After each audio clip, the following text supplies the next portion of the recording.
but they shouldn't have run the World Final that night. They should simply have not won the World Final that night because, like I say, and that's why I hate the fact you wouldn't get that with a tarmac World Final, but it's a dual surface formula, and Kings Lynn were lucky. They had a baking hot day for their semi-final. They had to put the Bowsers out under a red flag, didn't they? Yes. So I just think that it just needed a little bit, because half of them were in kind of demob mode, and the other half were trying to be professional, and one half were not trying to be professional. It just smacked. It's what happens when a family argument happens. Yeah, I mean, obviously, and we were just caught in the middle of it. Yeah, I completely accept that. Yeah, I completely understand that. But also as well, this is an outdoor sport, and sometimes you're going to have horrific rain. And for me, it's part of it. And Skegness 92, fantastic World Final. You've got to deal with it. And I tell you now, Wim Peters won't mind the next time a World Final is running horrific conditions, and it comes down to on the night. It's the same for everyone. It's the same for everyone. Vin Peters, as long as it's the same for everyone, then it's fine. He was in the right place at the right time, and he would have won that race regardless if it was wet, dry, or on tarmac. I've got a feeling he was due one, and this is, I did say this at the time. Polly is due one. This, if it is at Coventry this year or is at a shale track, he will do well to be in the shake-up again. Yeah, I think the likes of Chris Bradbury. If it's a wet tarmac, I think there's no one quicker. I think next year could be Bradbury's year because obviously it's Bristol, and there is no one better around Bristol than Bradbury. Yeah, and that's but then obviously all time. It can come down to a stock car race then, and Chris can perfectly hold his own. But everyone's seen over the years you can sit there and make predictions. And for me, I look back over the last 12 years, and I cannot for the life of me see how Gordon Moody has only won one World Final. I can. That's the trouble is I can see how he's not won. Because if you're too quick, same. If you ask anyone who watched stock car in the 70s, back in the 80s, the quick man was Baton. You had to stop him, and he would throw it away himself. I watched the 1972 World Final on Cinefilm, conversion into DVD, which is St Austell. It's the one that Jimmy Murray won.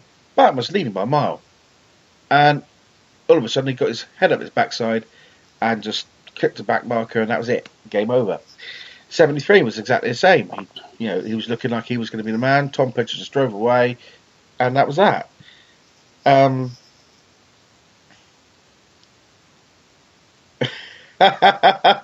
Stuart, behave. Stuart Donnelly's just messaged me saying he was robbed of a World Final, was GM. So was Jimmy Moody. There we go. Both tracks, Bristol. Oh dear. Let's leave that there. I'm not looking forward to the third episode next year. Oh, good Lord, please no. I don't want to be in the box when that happens. but going back there, sort of, you're talking about Polly, talking about Chris Bradbury. Yeah, absolutely. Like you say, he's fantastic around Bristol, but then. He's going to have to get some day for the semis, yeah. It's a stock car race. He may not even get that far. You never ever know. The first corner of a St Day semi, I can guarantee what it's going to be like. There's going to be cars landed in Red Roof. Yeah, it's going to be, anyone could win that. Oh, it's going to be brilliant. Anyone could win that. Absolutely brilliant. And anyone could win that. Right, let's move on now to the NEC. Now, a lot of people have said it's kind of done its time, it's done its course. This year was one of the worst shows ever for oval things. It was what was literally cobbled together at the last minute. Partly because they said that they weren't going to do it because it was a change of management between Haymarket and someone else. The people who had been doing it, Waltham Services, had retired. And therefore, they passed it on to Haymarket. Haymarket decided to do it themselves. And basically, Briscoe Formula 2, Briscoe Formula 1, all that lot were kept in the dark. No Formula 2 input into the live action, which was a shame. No hot rods in the live action. Again, a shame. because I think those are the two best suited to the live action arena. You've got the big noise of the Formula Ones. Yeah, absolutely fantastic. Good to see them, guys. Fantastic. But it just looked like it was put together at the last minute from the pictures I saw. I didn't actually go this year because I thought 35 quid diesel, 35 quid to get in, 12 quid to park in. That's a dear fixture list. Yes, you're absolutely right. I went up Friday night to drop a couple of cars off, and I was back Sunday late afternoon, early evening to pick said cars up. And yeah, you're absolutely right. And speaking to people, the general consensus was it was thrown. It felt like it was thrown together, and the reason that is because it was thrown together. I think, like you say, Waltham's obviously retired. Now, normally Waltham's, they were pretty good. They were contacting previous exhibitors, possibly new exhibitors, and everything would be organised relatively quickly. Mm-hmm. When it was past the Haymarket, probably a lack of communication. They don't normally deal with that section of the show. Maybe it just got missed. I think the oval racing hadn't been contacted, so sort of decided they weren't going because they hadn't been invited. Haymarket have got on the phone to them and showed them a bit of love, and they've folded and gone, unfortunately, and they've done it half-assed, really. If they're going to do it next year, they've either got to go balls. They're going to go balls deep, or not at all. Yeah, that's what they're going to make. It's massive money. It's stupid money, and I think that money. It is massive money, and I think that money should be better. I mean, this is why every promoter should have a promotions team, a marketing team to go out absolutely and meet the public.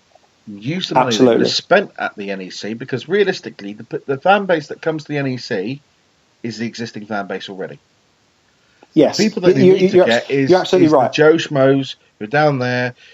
Paul Brown does an excellent job of this at Skegness.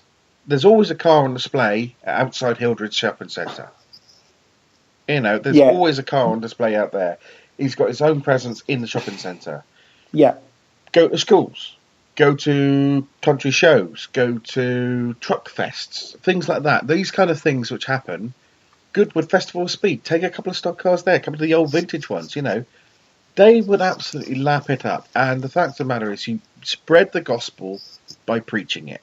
You don't go everyone to come to church. You've got to go out there and preach. Yeah, and I've always said this all along. The money that they spend on the NEC is dead money. It's not going to happen. It's not small money. It's not small money either.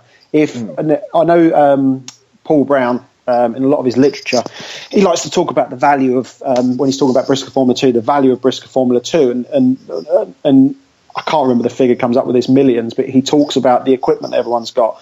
And he breaks it down to, individual parts, spares, bits and pieces like that, and that's absolutely fine.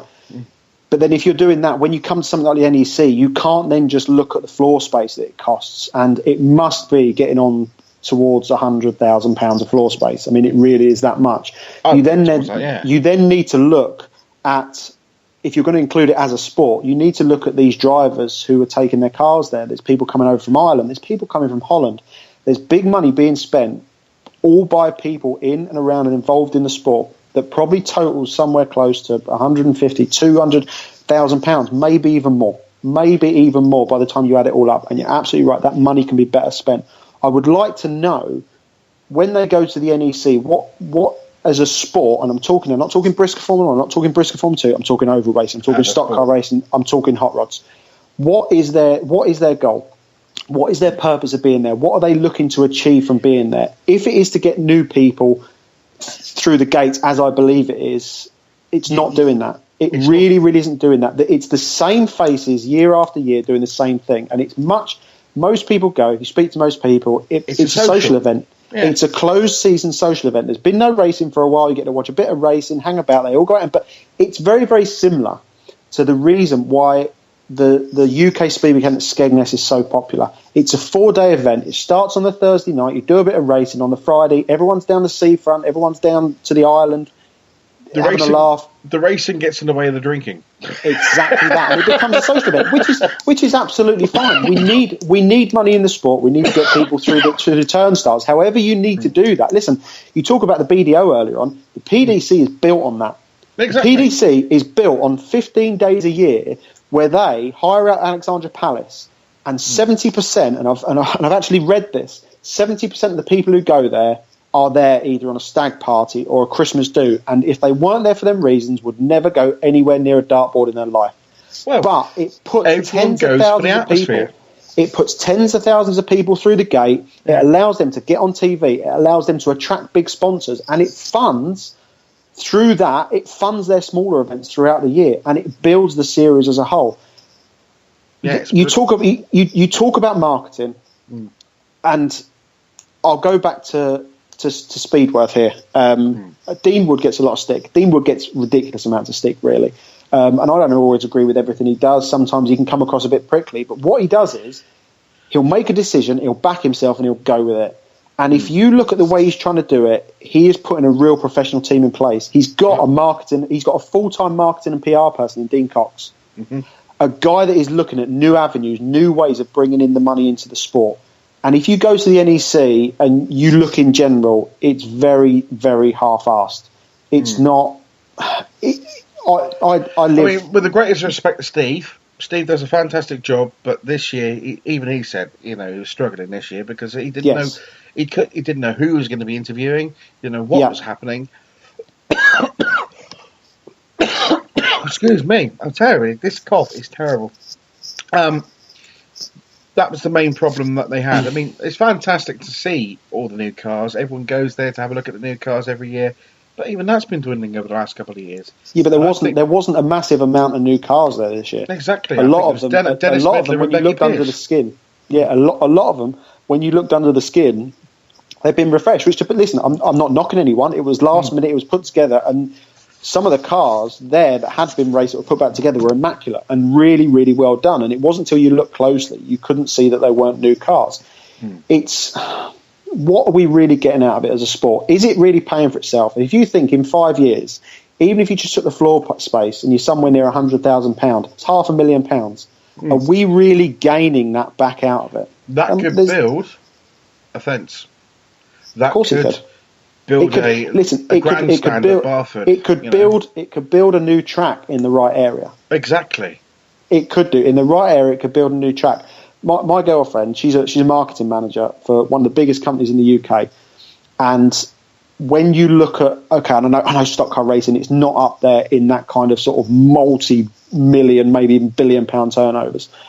But when you look at the things they're doing, the creative ways that they're coming up with new ideas, to get people to come to them, the world is getting more competitive every single day, and is stock car racing embracing new ways of doing things? And I don't see it. And this isn't me coming here trying to knock the sport. As I said before, it's let's look at it. Let's look at ourselves, and I include myself in this critically. We need they basically Stuart Donnelly come up with another thing. He could fund a proper full-time marketing and social media team. Completely agree. I'm looking for a job at the moment. I could do that. Yeah, I would do that for 20k a year. 20k a year. I'd go up and down the country, sort out your marketing, sort out your social media, sort out your websites. Because come on, let's have a look at Barford's website. It looks like it's been built in 1999 as part of a GCSE computing exam. Yeah. Some of the other websites, I mean, it's great. It's great looking, and I can see the ideas behind them. The best stock car website at the moment of the lot, Race Rules. How much did that cost them? In excess of £4,500. But you can use it on your tablet. It looks exactly the same. You use it on your phone. It looks exactly the same. Websites have to work on tablets and phones nowadays. Exactly. If your website doesn't work on your tablet and phone, you might as well not bother. Exactly. If you've got to scroll up. Yeah. Yeah, it's not done. I mean, I've done a marketing degree. I'm not a marketing degree, but I've done an online marketing course using digital marketing. So using Twitter to its full extent, using Facebook to its full extent. If you've got an event, you can target it down to, 50 miles around, for instance, Bristol. Yeah. You could target it so it goes to Bristol, Weymouth, all those people in those areas, not just blunderbuss it and just hope for the best. And that's what I completely agree. You've got to target. You find your thing in there. Wow, we could go on all